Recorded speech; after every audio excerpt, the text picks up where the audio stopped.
Gracias por esperarnos. Estamos con Belén Yapur, que estábamos recordando un tiempito que no había estado con nosotros. La recuperamos para hablar de temas internacionales, como siempre escribe Belén en infobae.com. Gracias, Belén, por estar acá. No, gracias a vos, Carlos. Y me estabas contando ya fuera de cámara estas paradojas del tiempo, ¿no? Y sí, ¿Cómo? Un poco la columna de hoy es la paradoja de que países que fueron acérrimos enemigos y que incluso estuvieron en guerras enfrentados con un dolor y un sufrimiento espantoso para todos los países como Estados Unidos, Vietnam y Japón, hoy son aliados y se transforman en aliados contra otro enemigo común que es China. Entonces un poco si pensamos... Estamos hablando de Estados Unidos y Vietnam, ¿no? Sí, estamos hablando de Estados Unidos y Vietnam y Estados Unidos y Japón. O sea, Japón... Pero ponele que aquello es más lejano, digamos, pero lo de Vietnam es más cercano. Todavía debe haber padres en Estados Unidos que perdieron a hijos en esa guerra. Sí. Y de hecho veteranos de guerra que todavía hoy han perdido todo. Sí, que con vidas arruinadas. Y con vidas arruinadas. Y ahora resulta que... Y sin embargo Vietnam, curiosamente, pidió específicamente a Estados Unidos que interviniera a favor de ellos en el conflicto con China, en el mar del sur de China. Y esto es lo interesante, o sea, yo un poco escribía cómo hay países que pueden superar el pasado, como es en el caso de, si querés tomamos primero Estados Unidos y Japón. No nos olvidemos que Japón bombardeó Pearl Harbor en el 41 y fueron los primeros en digamos, causar o bombardear o entrar en territorio americano. Es lo primero, después viene lo de las Torres Gemelas, pero los japoneses fueron los primeros. Y después, por otro lado, te encontrás las bombas atómicas que tira Estados Unidos en agosto del 45 en Hiroshima y Nagasaki, donde mueren 230.000 personas, más la cantidad de personas que después tuvieron enfermedades como cáncer por el tema de las radiaciones, por el tema con todas las consecuencias que tuvo. Y sin embargo, Japón ya en el año 50 empieza como a abrirse a Estados Unidos y a querer copiar y tomarlo como ejemplo, y hoy avanza todavía más y lo toma como aliado. Porque de hecho esta reunión que se armó en el Hotel Shangri-La en Singapur, que es el diálogo 13 para la cooperación de los países asiáticos hacia la paz, lo citan y lo hacen intervenir a Estados Unidos para que precisamente cumpla un rol dentro de los países asiáticos como pacificador y como de balance de poderes. Como que Estados Unidos está, digamos, sosteniendo a los países del sudeste asiático que pidieron de alguna manera su rescate, como ser Filipinas o Vietnam, con estos problemas que están teniendo con China.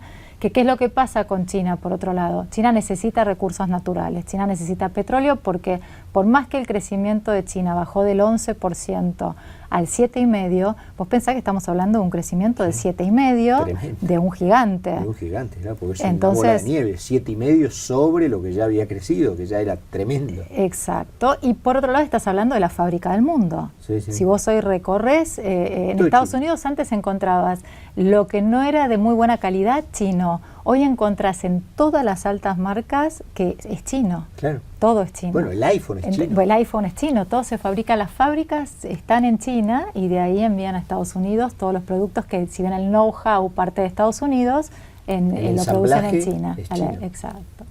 Entonces esto es lo interesante. Entonces, ¿qué hizo China? China se mantuvo en silencio con todo el conflicto de Ucrania y con todos los demás conflictos, porque incluso con Siria votó varias veces, vetó, digamos, con Rusia 4 veces el tema de Siria, sosteniendo a Bashar al-Assad, porque también China está ahí creando sus lazos con todo el mundo árabe, justamente por esta necesidad de petróleo. Entonces, ¿qué es lo que está haciendo? Creando lazos con el mundo árabe, a quienes llama mis hermanos, el presidente Xi Jinping.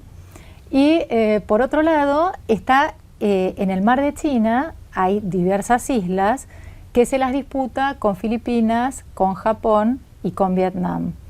Ahora, las islas en sí no tienen absolutamente nada, pero ¿qué pasa? Alrededor de las islas, en la zona económica exclusiva, que pertenecería, por zona económica exclusiva, pertenecerían a Vietnam, a Filipinas, incluso las reclama también Malasia, Brunei, porque están todos desesperados por el tema de que puedan existir petróleo.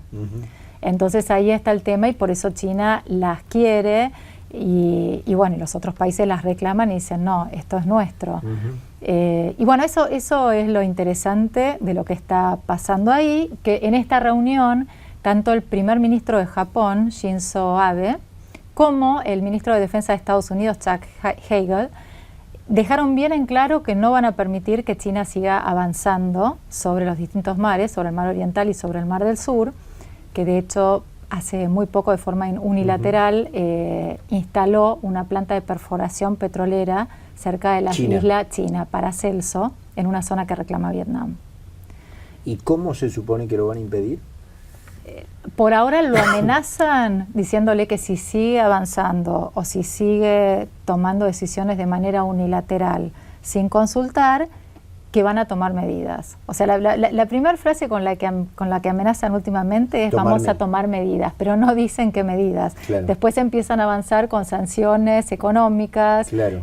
Primero con quienes están en el gobierno, pero en general fíjate, Carlos, que nunca agarran a los principales para Ahora, sancionar. me decías que esto es como un poco un desdecirse de la presentación de Obama en West Point sobre la no intervención norteamericana. Bueno, el tema es que la lectura que se hizo del discurso que da Obama en West Point es el cambio radical con respecto a la política internacional americana.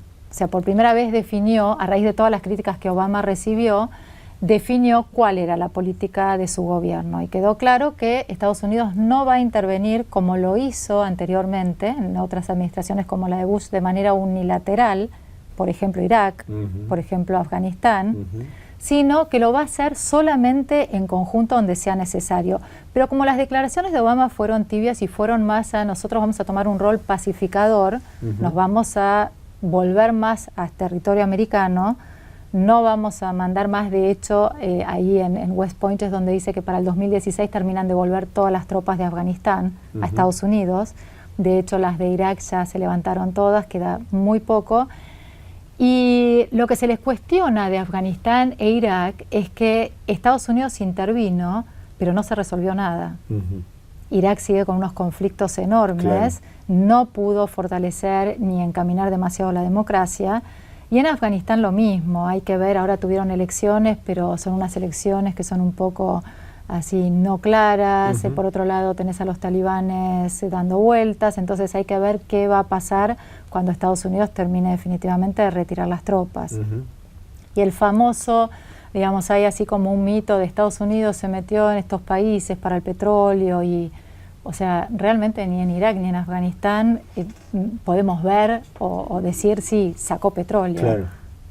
Entonces, realmente la ganancia no para Estados Unidos y encima fue como se desdibujó frente al mundo.